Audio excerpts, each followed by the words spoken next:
بسم اللہ الرحمن الرحیم۔ حضرت امام علی علیہ السلام جب جنگ جمل کے لیے روانہ ہوئے تو عبداللہ ابن عباس کہتے ہیں کہ میں مقام ذی قار میں امام علیہ السلام کی خدمت میں حاضر ہوا تو دیکھا کہ آپ علیہ السلام اپنا جوتا سی رہے ہیں۔ مجھے دیکھ کر فرمایا، اے ابن عباس، اس جوتے کی کیا قیمت ہوگی؟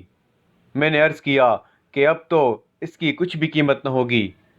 تو آپ علیہ السلام نے فرمایا کہ اگر میرے پیش نظر حق کا قیام اور باطل کا مٹانا نہ ہوتا تو تم لوگوں پر حکومت کرنے سے یہ جوتا مجھے کہیں زیادہ عزیز ہے۔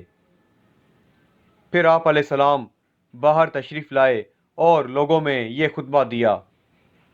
اللہ تبارک و تعالی نے حضرت محمد مصطفیٰ صلی اللہ علیہ وآلہ وسلم کو اس وقت بھیجا کہ جب عربوں میں نہ کوئی کتاب کا پڑھنے والا تھا اور نہ کوئی نبوت کا دعوے دار۔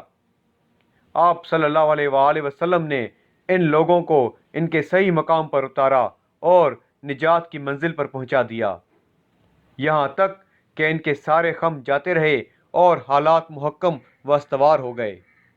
اللہ کی قسم، میں بھی ان لوگوں میں تھا جو اس صورتحال میں انقلاب پیدا کر رہے تھے، یہاں تک کہ انقلاب مکمل ہو گیا۔ میں نے اس کام میں نہ کمزوری دکھائی اور نہ بزدلی سے کام لیا، اور اب بھی میرا اقدام ویسے ہی مقصد کے لیے ہے کہ میں باطل کو چیر کر حق کو اس کے پہلو سے نکال لوں۔ مجھے قریش سے اور وجہ نزاع ہی کیا ہے؟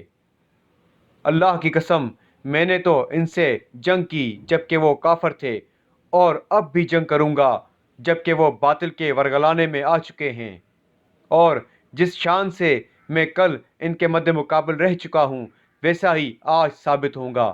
اللہم صلی علی محمد وآل محمد۔